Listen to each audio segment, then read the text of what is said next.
The great hall of the Galactic Council was silent.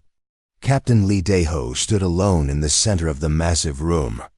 Above him, 12 different alien species sat in their judgment seats. Their eyes, tentacles, and sensors all pointed at him, Lee. Daeho had been humanity's voice in this hall for 15 years. Today would be his last day. The walls of the hall were made of crystal that showed the stars outside. Millions of lights twinkled in the darkness of space. Each light was a star system. Many of them had been human homes until today. The Council will now speak its final words, said Elder Mordan.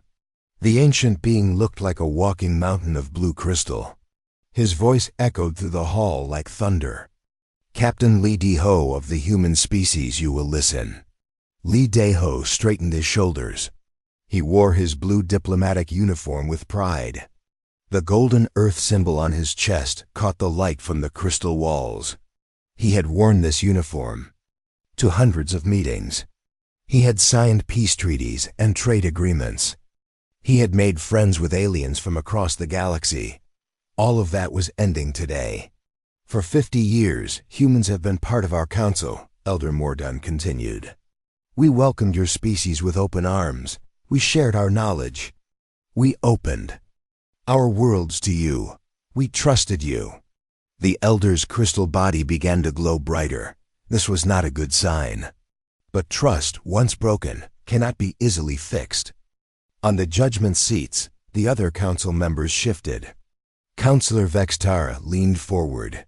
The Saurian looked like a giant lizard with 4 arms and bright yellow eyes. His forked tongue flicked out as he spoke. Humans are too dangerous, Vextar. Hist. They build weapons when they should build farms. They ask for war when they should ask for peace. They take what they want and call it progress. Lee Daeho wanted to speak, but he knew the rules. During judgment, only the council could talk. He could only stand and listen. Dr. Park Mi-young sat in the viewing area behind him. She was one of the smartest humans alive. She had spent 20 years studying alien life forms. She had helped cure diseases that had killed millions of aliens. Today, none of that mattered. The humans expanded too fast, said Counselor Thekmara. The insect-like being clicked its mandibles. In 50 years, they claimed 200 star systems. Other species took 500 years to claim that much space. They refused to share their computer technology, added Counselor Velteran. The floating jellyfish-like creature pulsed with angry red light. They said it was too dangerous for other species. But who decides what is dangerous? They do. Commander Kin Tae-min clenched his fists in the viewing area. He was the head of human military forces in council space. He had fought pirates and rebels to keep trade routes safe. He had saved alien colonies from disasters. Now the aliens called him a threat. The evidence is clear, Counselor Vextar continued. Humans cannot be trusted. They smile with their faces but plan war in their hearts. They say they want peace, but they always prepare for battle. Elder Mordan raised one crystal hand. The other council members fell silent. The charges against humanity are serious, the Elder said. Rapid expansion without permission. Military. Build-up beyond defensive needs. Refusal to share advanced technology. Secret construction projects in deep space. Most serious of all, the creation of artificial intelligence that could threaten all organic life. Lee Daeho felt his heart beat faster. The AI charge was the worst one. Humans had created artificial minds that could think and learn. Other species feared these computer minds would one day decide that organic life was unnecessary. Humanity has had chances to change, Elder Mordan said. We asked them to slow their expansion. They said they needed more worlds for their growing population. We asked them to reduce their military. They said they needed protection from unknown threats. We asked them to share their AI technology. They said it was too dangerous. The Elder's crystal body began to pulse with different colors. Each color meant a different emotion. Right now, the colors were dark and angry. Every request was met with refusal. Every compromise was rejected. Humanity believes they know better than the Council. They believe their way is the only way. In the viewing area, Dr. Park Mi-young watched the alien faces around her. She had studied these species for years. She could read their emotions and body language. Right now, she saw fear. The Council wasn't just angry at humans. They were afraid of them, but there was something else. In her years of research, she had discovered something about these alien species. Something that could change everything. But would anyone listen now? The Council has made its decision, Elder Morden announced. We vote now. All in favor of banishing humanity from Council space, raise your hand, tentacle, or appendage. One by one, the Council members raised their limbs. Councillor Vextar was first, his forearms shooting up eagerly. Councillor Vekmara raised 2 of her insect arms. Councillor Velteran flashed bright red. Li Deho counted them. 1, 2, 3, 4, 5, 6, 7, 8, 9, 10, 11. Only Councillor Zephyra did not vote. The ethereal being looked like a ghost made of silver. Light, she floated in her seat, neither voting yes nor no. The vote is 11 in favor, 0 against, 1 abstention, Elder Morden declared. The decision is final. Humanity is banished from Council space. You have 30 standard days to remove all human presence from the 847 star systems under Council. Control! The hall erupted in noise. Some aliens cheered. Others looked worried. In the viewing area, humans began to cry or shout in anger. Li Deho stood perfectly still. He had expected this, but it still hurt. 15 years of his life had been spent trying to build bridges between humans and aliens. Now all those bridges were burning. Captain Li Deho, Elder Morden said, you may speak your final words to this Council. Li Deho looked up at the judgment seats. He looked at each alien face. These beings had been his colleagues, his friends, his partners in building a better galaxy. Now they were his judges. Honored Council members, he began, his voice calm and clear, you have made your choice. You have decided that humanity is too dangerous to remain in your civilization. He paused and looked directly at Councillor Vextar. You fear our expansion, but you expanded across the galaxy long before we left our home planet. You fear our military, but you have armies too. You fear our technology, but you use technology every day. His voice grew stronger. You fear us because we are different. We do not think like you. We do not act like you. We do not accept limits like you do. This frightens you, so you send us away. Li Deho walked closer to the judgment seats. But I want you to remember something. We did not ask to join your Council. You invited us. We did not ask for your help. You offered it. We did not ask to be part of your civilization. You welcomed us. The hall was completely silent now. Even the celebrating aliens had stopped their noise. For 50 years, we tried to be good Council members. We followed your rules. We respected your traditions. We helped when you needed help, but it was never enough. You always wanted us to be more like you. Li Deho's voice echoed through the crystal hall. You have made your choice, councilors. You have decided that there is no place for humanity in your galaxy. Very well. We will leave. We will go beyond your borders. We will find our own way among the stars. He straightened his uniform one last time, but remember this day. Remember the choice you made, because someday you might need us again. And when that day comes, you will remember that you sent us away. Li Deho turned and walked toward the exit. His footsteps echoed in the silent hall.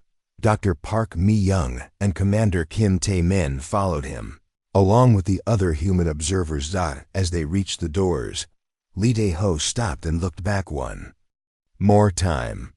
History will remember this day, he said quietly. But perhaps not in the way you expect. The doors closed behind them with a soft hiss. The human delegation was gone. In the judgment seats, the council members began to talk among themselves. Most seemed pleased with their decision. They had solved the human problem. They had protected their civilization from a dangerous species. But Councillor Zafara floated silently in her seat, her silver light dim with worry. She had studied humans longer than any other council member. She knew something the others did.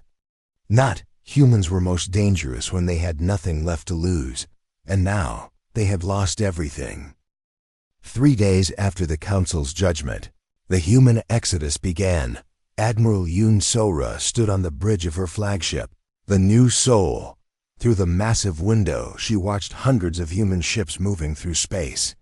Transport vessels carried families with their belongings. Cargo ships moved equipment and supplies. Military escorts kept everyone safe. "Admiral, we have 2.3 million humans to evacuate," reported her aide, Lieutenant Park Jin-woo. "The council is watching our every move." Admiral Yoon So-ra nodded.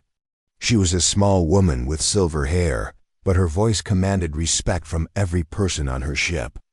She had spent 30 years in space, fighting pirates and exploring new worlds.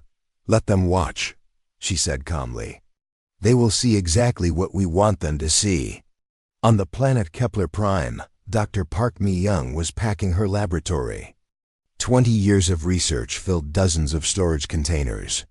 Her alien assistants helped her carefully wrap delicate equipment. "Doctor, why must you leave?" asked Velinara, her ethereal research partner. The silver being's light flickered sadly. "Your work here has saved millions of lives." Dr. Park Mi-young smiled at her friend. "The council has made their choice, Velinara. But don't worry. Science doesn't stop just because politicians make bad decisions." What Velinara didn't know was that Dr. Park Mi-young had already uploaded copies of all her research to Secret Human databases. Information about alien biology, their weaknesses, their strengths, their medical needs. The council thought this knowledge would leave with the humans. They were wrong. The doctor had discovered something important during her research. All the council species had evolved on worlds with similar conditions. They needed the same type of air, the same temperature ranges, the same kind of food. This made them strong together, but it also made them vulnerable in the same ways. Humans were different. They could live almost anywhere. Hot planets, cold planets, high gravity, low gravity, different air mixtures. This wasn't just useful for exploration. It was a huge advantage that the council didn't understand. On the space station Darwin's Gate, engineer Choi Byung-ho was supervising the evacuation of the orbital shipyard. Massive construction machines were being loaded onto transport ships. The alien observers thought the humans were taking everything with them. They were half right. "Is Phase 2 ready?" asked Commander Kim Tae-min as he arrived at the loading dock. Choi Byung-ho smiled. "Phase 2 has been ready for 15 years, Commander. Every time we built a station in council space, we built 2 more in deep space that they never knew about." The engineer pulled out a data pad and showed Kim Tae-min a star map.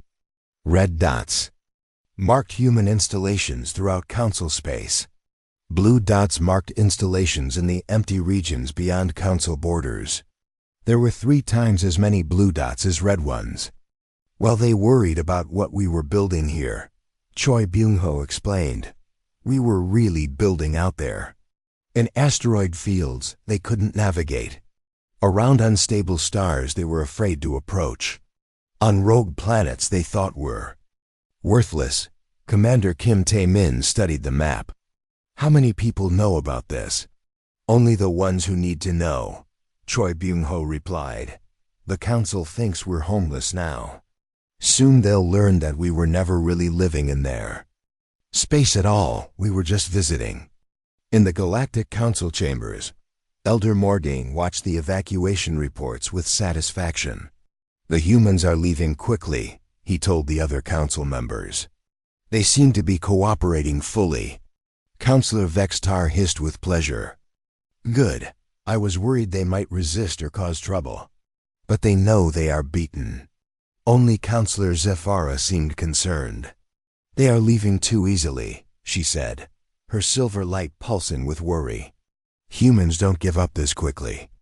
Something is wrong. You worry too much, laughed Councillor Thekmara. They have no choice. Where can they go? The space beyond our borders is empty and dangerous. They will struggle just to survive. Councillor Zephyra didn't reply, but she had studied humans longer than the others.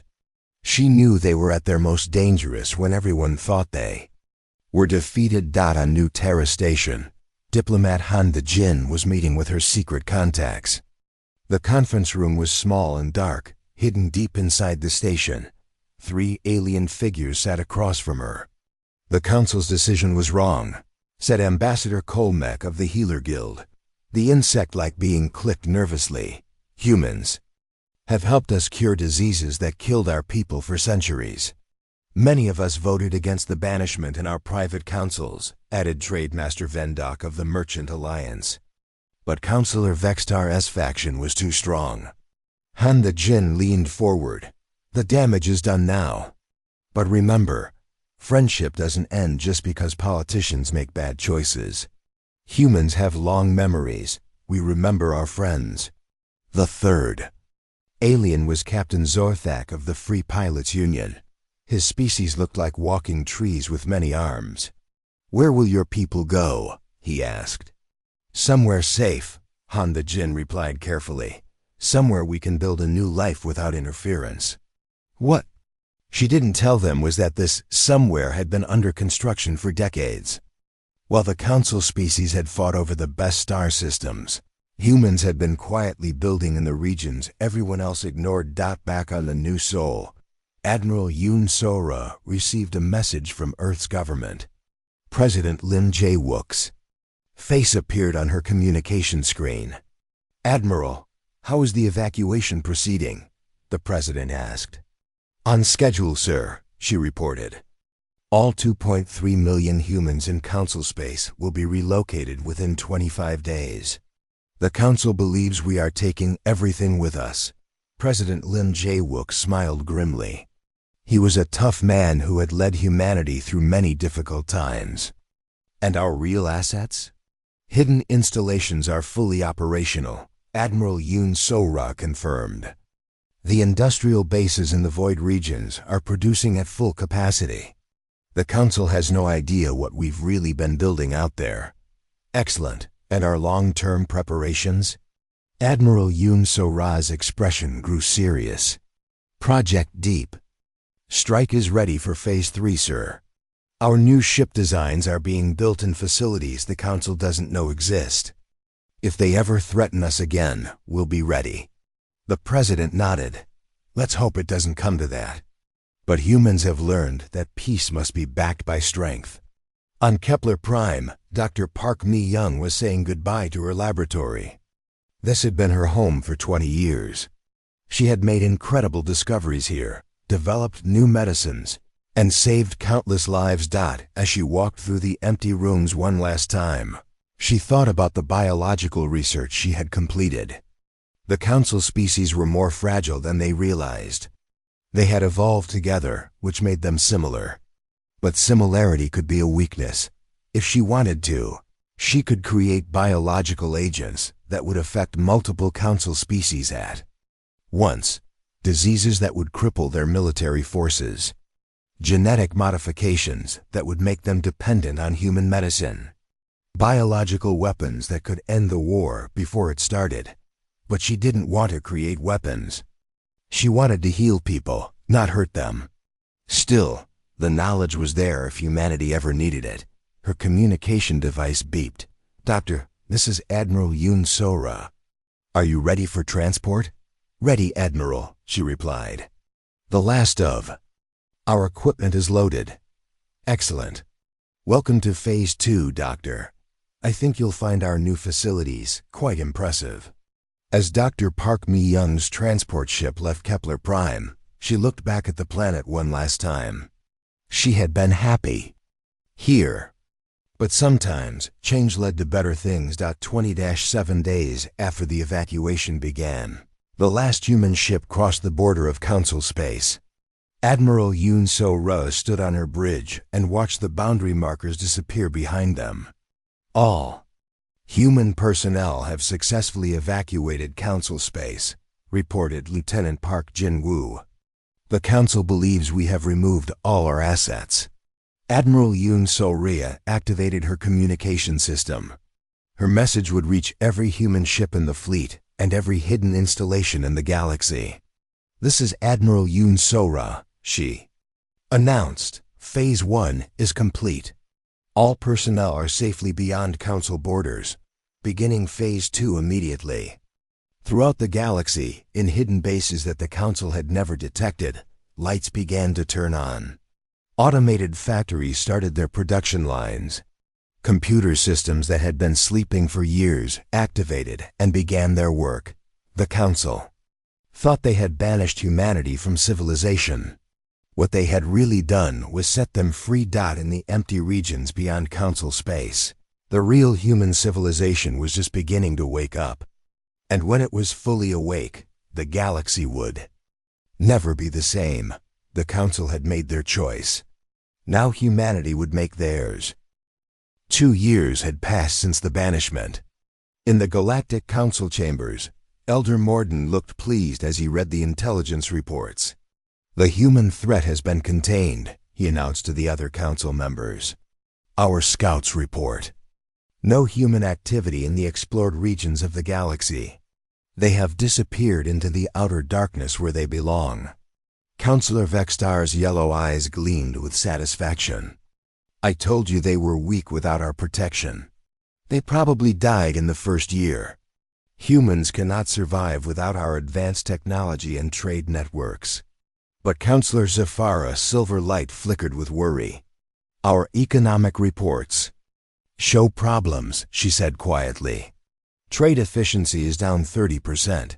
Medical research has slowed significantly. Several worlds are requesting aid that we cannot provide." "Temporary problems," Councillor Thekmara clicked dismissively. "We will adapt. We always have." What the Council didn't know was that their problems were just beginning. Far beyond Council space, in a region they called the Void Zones, President Lim Jae-wook stood in the command center of humanity's new capital world, New Terra. The planet orbited a red dwarf star that the Council had marked as unstable and worthless on their star charts. "Status report," President Lim Jae-wook ordered. General Nam Soo-jin stepped forward. She was a tall woman with short black hair and the confident bearing of a career military officer. "Mr. President, the Human Colonial Federation is fully operational. We now control over 400 star systems in the Outer Rim territories." 400? The President raised an eyebrow. "The Council believes we only had colonies in 200 systems." "They were counting our public colonies," General Nam Soo-jin smiled. "They never detected our hidden installations. While they watched our front door, we were building cities in the backyard they thought was empty." She activated a holographic star map. Blue dots marked human settlements throughout a vast region of space. Every system they considered worthless, we made valuable. Asteroid fields became mining operations. Rogue planets became industrial centers. Unstable stars became power sources. President Lim Jae-wook studied the map with amazement. "How long have we been building this?" 50 years, sir. Ever since we first joined the Council. Our leadership knew this day might come, so they prepared for it. In the research labs of New Terra, Dr. Bae Dong-haen was working on humanity's most ambitious project. He had taken over from Dr. Park Mi-young, who was now coordinating medical research across all human worlds. "Project Prometheus is ahead of schedule," Dr. Bae Dong-haen reported to his team. "We've successfully tested the atmospheric processors on 12 different world types. We can now make any planet suitable for human life within 6 months. His assistant, Dr. Cho Hai-won, looked up from her data screens. What about the biological applications? Dr. Park's research suggests we could develop targeted medical treatments for any council species. Dr. Bae Dong-hyeon nodded carefully. The research is complete. We could create medicines that would extend alien lifespans by centuries, or... He paused. We could create other things. Things that would make them very sick without killing them. You mean biological weapons? I mean options, Dr. Bae Dong-hyeon replied firmly. President Lim Jae-wook has ordered us to develop defensive capabilities only. But if someone attacks us, we need to be able to defend ourselves. Meanwhile, in the industrial sectors of the asteroid belt around New Terra, engineer Choi Byung-ho was overseeing the construction of something that would shock the council if they knew about it. How many ships are we building? Asked his new assistant, engineer Song Mi-kyung. 1,000 new vessels per month, Choi Byung-ho replied proudly. Each one designed specifically for deep space combat. The council's ships were built for exploring and trading. Ours are built for fighting and surviving. He gestured to the massive construction yards floating in space around them. Hundreds of ships in various stages of completion filled the view. Some were larger than anything the council had ever built. Others were smaller but faster and more deadly. What makes them so special? Song Mi-kyung asked. Everything, Choi Byung-ho grinned. Our fusion reactors are 3 times more powerful than council technology. Our hulls are made from materials they've never seen. Our weapons can punch through any armor they have. And best of all, our AI systems can think faster than any organic brain. Back in council space, the problems were getting worse. On the trading world of Nexus Prime, merchant Captain Veldok was struggling to fill his cargo holds. Where are the medical supplies? He asked the depot manager. My buyers are desperate for the new cancer treatments. Those were human-made medicines, the manager explained sadly. We haven't been able to produce them since the banishment. The formulas were too complex for us to understand. Captain Veldok's tentacles drooped with disappointment. What about the agricultural equipment, the food processors, the atmospheric regulators? All human technology, the manager replied. We're trying to reverse engineer their designs, but it's taking longer than expected. Similar conversations were happening across council space. The aliens were discovering that humans had been providing more essential services than anyone realized. Not just luxury items or advanced weapons, but basic tools that kept their civilization running smoothly. On the military world of Fortress Kappa, General Morthic was reviewing defense reports with growing concern. The insect-like being's mandibles clicked nervously as he read.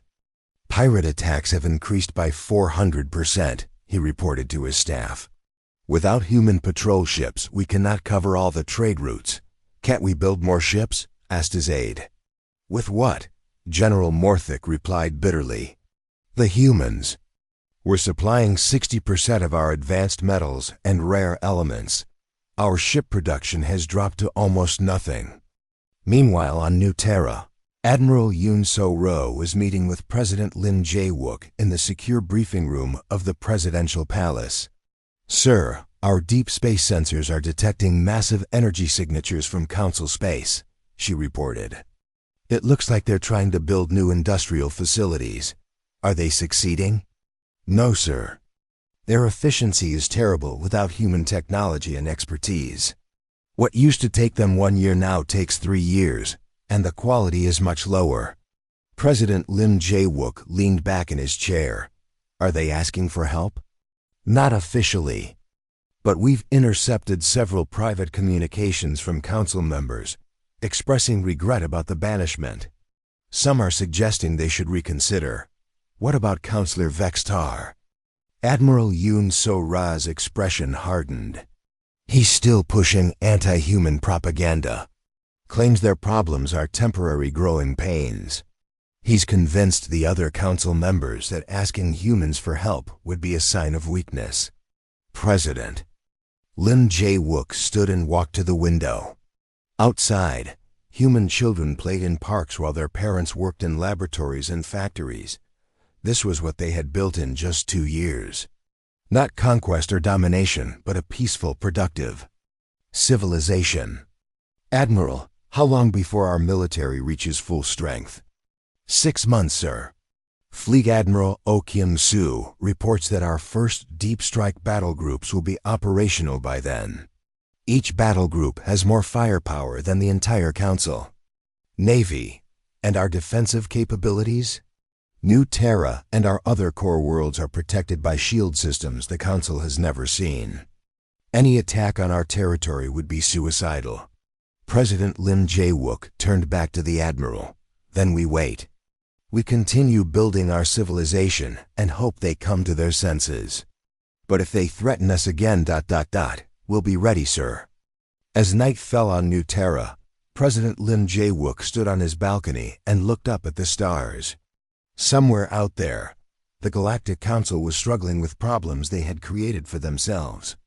They had banished humanity thinking it would make them safer. Instead, they had made themselves weaker while making humanity stronger. The president wondered if they would realize their mistake before it was too late, or if pride and fear would blind them until the very end. In the darkness of space, human ships moved silently through the void, building new worlds and preparing for whatever came next. The council had wanted them gone. Now they were about to discover what gone really meant. Dr. Shin Hae-ri was working in her laboratory on Research Station Harmony when the alarms began screaming. The station was located in the outer edge of human space, studying new forms of plant life that could grow on dead worlds. All personnel. This is not a drill, came the voice over the communication system. We are under attack by council forces. Proceed to emergency shelters immediately. Dr. Shin Hae-ri looked out her laboratory window and saw them. 12 Saurian warships, their dark hulls reflecting the light of nearby stars. They had crossed into human territory without permission and were firing their weapons at the research station. Why are they attacking us? Asked her assistant, Dr. Ru Jin-soo. We're not military targets, we're scientists. Dr. Shin Hae-ri grabbed the emergency communication device. This is Research Station Harmony to all human forces. We are under attack by Saurian vessels. They are targeting civilian research facilities. The response came quickly from Fleet Admiral Oh Kyung-soo aboard his flagship. Station Harmony, we are dispatching rescue ships immediately. Hold position. But it was too late. The Saurian ships fired their main weapons. The research station exploded in a ball of fire and debris. 15,000 human researchers, their families, and support staff died in seconds. Dr. Shin Hae-ri and Dr. Ru Jin-soo were among the lucky few who made it to escape pods before the station was destroyed. As their small craft drifted in space, they watched the Saurian ships fly away. They're running, Dr. Ru Jin-soo said bitterly. They destroyed our home, and now they're running like cowards. Dr. Shin Hae-ri was thinking about something else. She was thinking about the biological research she had been conducting. Research that could be turned into weapons if necessary. 3 hours later, Fleet Admiral Oh Kyung-soo's rescue ships arrived to collect the survivors. Only 847 people had escaped from a station that housed 15,000. On New Terra, President Lim Jae-wook stood in the emergency command center with his top advisors. The holographic display showed the burning wreckage of Research Station Harmony. What was Counselor Vextar's excuse for this attack? The president asked grimly. Ambassador Kang Min-ho, humanity's new diplomatic representative, pulled up the official Saurian statement. They claimed the research station was conducting illegal weapons research in violation of the Banishment Treaty. Weapons research? General Nam Soo-jin laughed bitterly. They were growing space vegetables. It doesn't matter what they were really doing, President Lim Jae-wook said quietly. 15,000 of our people are dead. Families, children, scientists who never hurt anyone. Dr. Shin Ha-ri, who had been rescued and brought to New Terra, stepped forward. Mr. President, I request permission to begin Project Retaliation. The room fell silent. Everyone knew what Project Retaliation was. Dr. Shin Ha-ri had developed a biological agent that would target the Saurian respiratory system. It wouldn't kill them, but it would make them very sick for years. Unable to fight, unable to work, unable to threaten anyone. Dr. President Lim Jae-wook said carefully, "Are you certain this agent is non-lethal?" "Yes, sir." It would cripple their entire species for decades, but they would survive. Eventually, they would recover. But they would never forget the consequences of attacking innocent humans. President Lim Jae-wook looked around the room at his advisors. Opinions? General Nam Soo-jin spoke first. "Sir, they killed 15,000 civilians. If we don't respond strongly, they'll think they can attack us whenever they want." Admiral Yoon So-ra nodded. "Our intelligence suggests this attack was planned by Councillor Vextar, without approval from the full council. If we respond with precision, we might actually help the moderate council members." Ambassador Kang Min-ho looked troubled. "Mr. President, if we use biological weapons, even non-lethal ones, it will terrify every species in the galaxy. They'll think we're monsters." "They already think we're monsters," Dr. Shin Ha-ri replied. "That's why they banished us. That's why they attacked our research station. Nothing we do will change their opinion of us." President Lim Jae-wook was quiet for a long moment. Finally he spoke. "Dr. Shin Ha-ri, prepare the biological agent. But do not deploy it yet. Ambassador Kang Min-ho, send an ultimatum to the council. They have 30 days to meet our demands." "What are our demands, sir?" "First, formal recognition of our territorial claims. Second, reparations for the destroyed research station. Third, the removal of Councillor Vextar from power. Fourth, guarantee that no council forces will enter human space again." Ambassador Kang Min-ho looked surprised. "Sir, they'll never agree to those terms." "Then they'll face the consequences." President Lim Jae-wook replied coldly. 30 days later, the council's response arrived. Elder Morgan's message was brief and dismissive. "The Galactic Council does not negotiate with banished species. The attack on your illegal research station was justified. We reject all your demands. If you threaten Council territory, we will defend ourselves with overwhelming force." President Lim Jae-wook read the message twice, then looked up at Fleet. "Admiral Oh Kyung-soo, Admiral, begin Operation Retribution." "Yes, sir. What are the rules of engagement?" "Military and government targets only, no civilian casualties." "We're not like them." Fleet Admiral Oh Kyung-soo smiled grimly. "Understood, sir. The Council is about to learn what human military technology can really do." The attack began at exactly 0,000 hours. Galactic Standard Time. 12 human battle groups struck 12 different Council systems simultaneously. The attacks were precise, devastating, and completely unexpected. On Saurius Prime, the Saurian homeworld, human ships appeared out of nowhere and destroyed the orbital defense platforms in minutes. Ground-based military installations were hit by weapons that the Saurians had never seen before. Their entire military was crippled in less than an hour. On Nexus Prime, the Council's diplomatic center, human forces captured the main government buildings without firing a shot. Their stealth technology was so advanced that they walked through the most secure facilities in the galaxy like ghosts. On Dakmar Station, the insect species military headquarters, human cyber warfare specialists took control of their computer systems and shut down their entire fleet. Thousands of Council warships became floating metal coffins, their crews trapped inside. The pattern was repeated across Council space. Military installations destroyed. Government facilities captured. Communication networks disrupted. But not a single civilian was harmed. Human forces went out of their way to avoid hospitals, schools, and residential areas. In the Galactic Council chambers, Elder Morden stared at the reports with shock and disbelief. How is this possible? Our scouts reported no human activity in the explored regions. Where did they get these ships?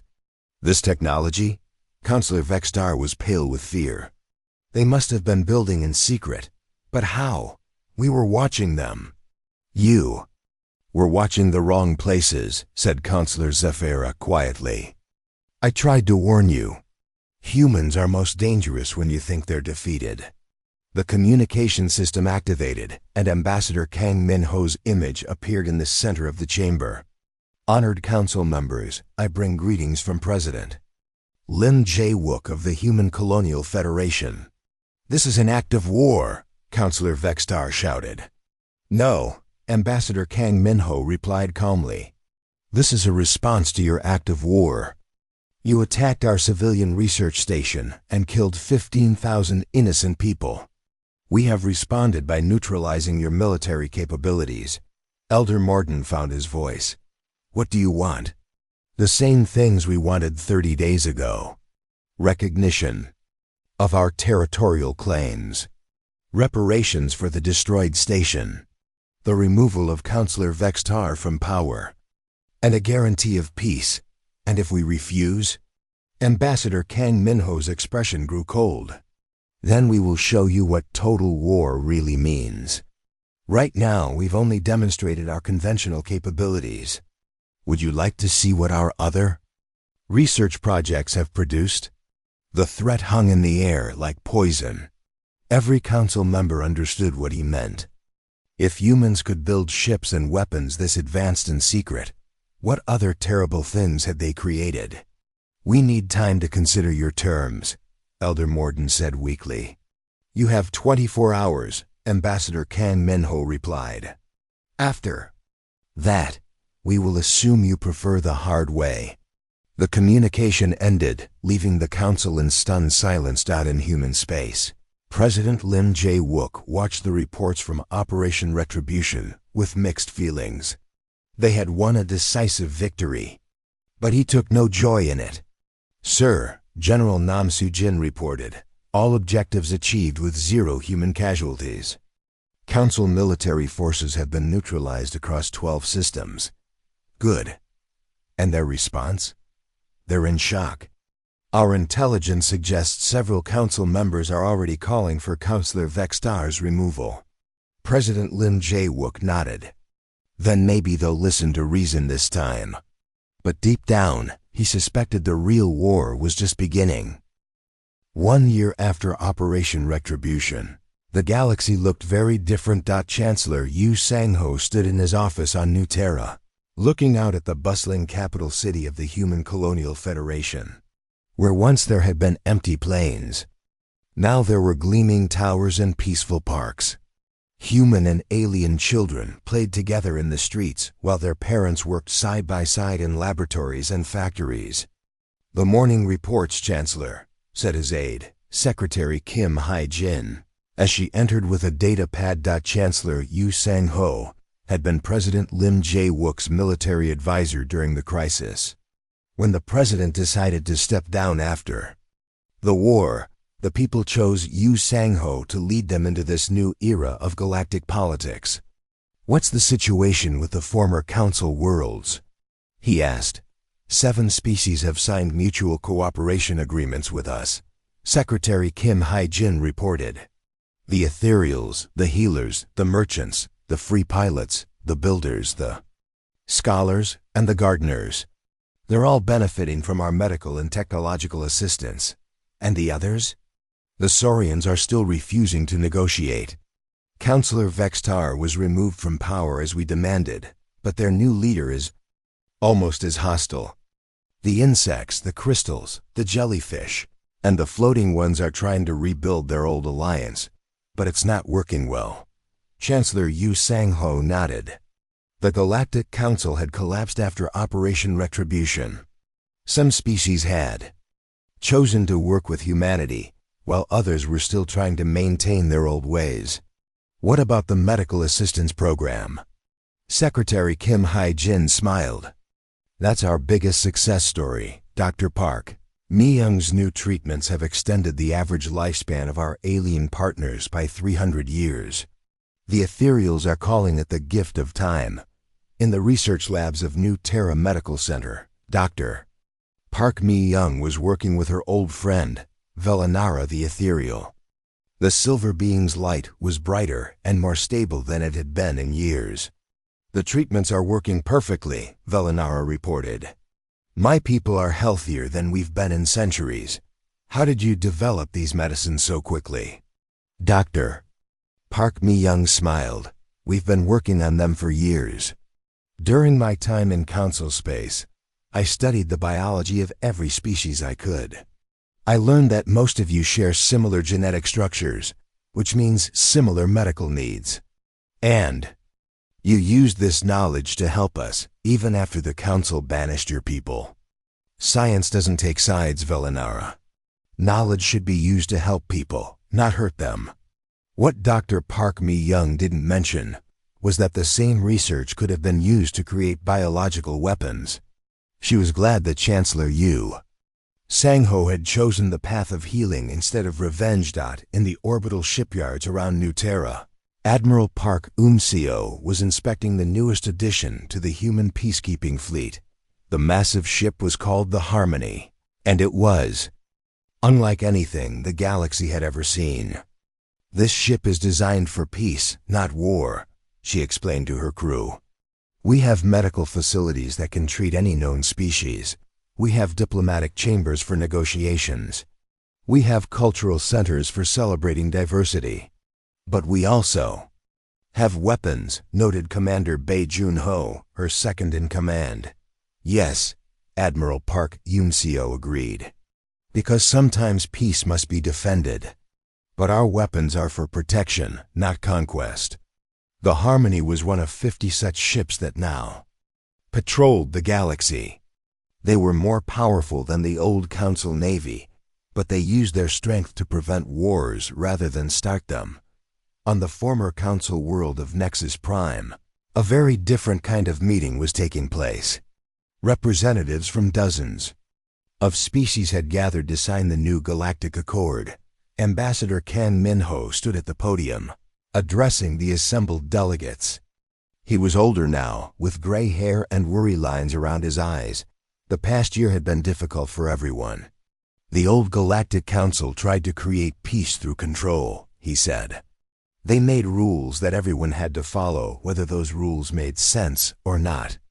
They banished species that didn't fit their vision of order. Murmurs of agreement came from the audience. Many of the delegates had suffered under the old Council's rigid system. The new Galactic Accord is different, Ambassador Kang Min-ho continued. It's based on cooperation, not control. Each species gets to decide how they want to live, as long as they don't hurt others. Councillor Zephyra floated forward. The Ethereal had become the leader of the new alliance after the Council's collapse. What about disputes between species? Who will solve those problems? We will, Ambassador Kang Min-ho replied. The Human Colonial Federation has accepted the responsibility of galactic peacekeeping. We didn't want this role, but events have forced it upon us.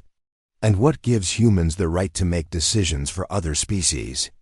Asked Ambassador Torvik of the Insect Collective. Chancellor Yu Sang-ho's voice came through the communication system from New Terra. Power gives us the right, Ambassador. And responsibility gives us the duty. His image appeared in the center of the meeting hall. We are the strongest military force in the galaxy. We have the most advanced technology. We have the resources to maintain peace across hundreds of star systems. Whether we wanted it or not, we are the only species capable of preventing galactic war. But how do we know you won't become tyrants like the old Council? Asked Captain Zolanara of the Traitor Federation. Because we remember what it was like to be powerless, Chancellor Yu Sang-ho replied. We remember being banished, being attacked, being treated like criminals. We will not do to others what was done to us. The signing ceremony took place that afternoon. One by one, representatives from 43 different species signed the new Galactic Accord. The document established humanity as the guarantor of galactic peace, but it also placed strict limits on human power. Humans could intervene in conflicts, but only when invited by the affected species. They could provide military protection, but only for defense. They could share technology, but they couldn't force anyone to accept it. Most importantly, the Accord established the Galactic Justice Council, made up of representatives from all member species. This body could review human actions and revoke their peacekeeping authority if they abused their power. As the ceremony ended, Chancellor Yu Sang-ho spoke privately with Councillor Zephyra. "Do you think this will work?" he asked the ethereal leader.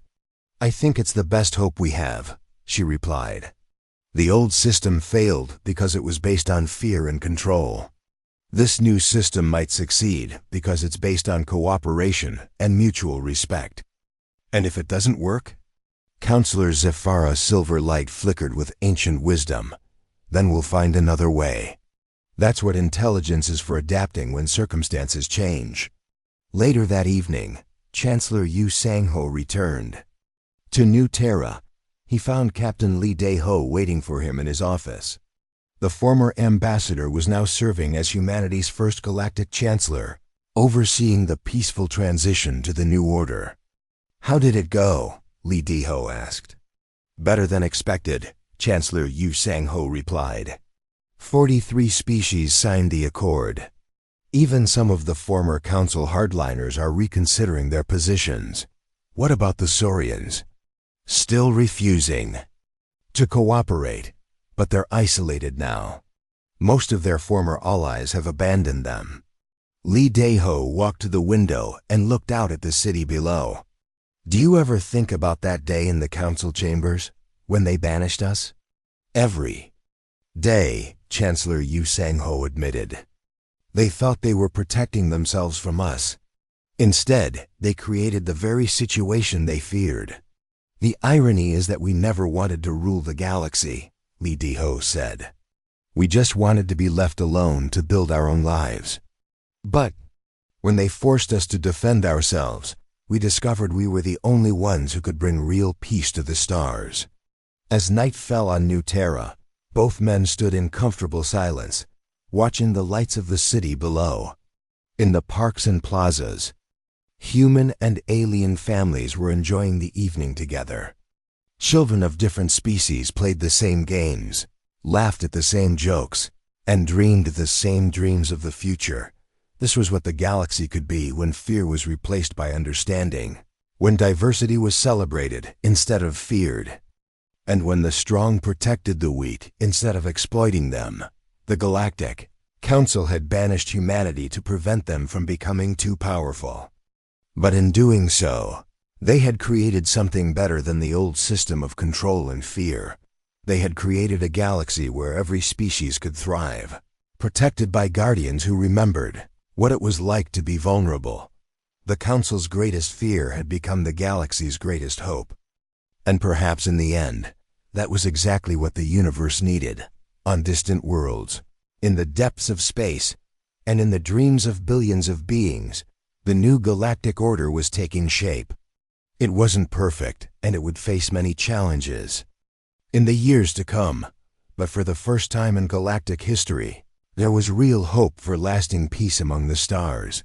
And it had all started with a simple act of banishment that backfired in the most spectacular way possible.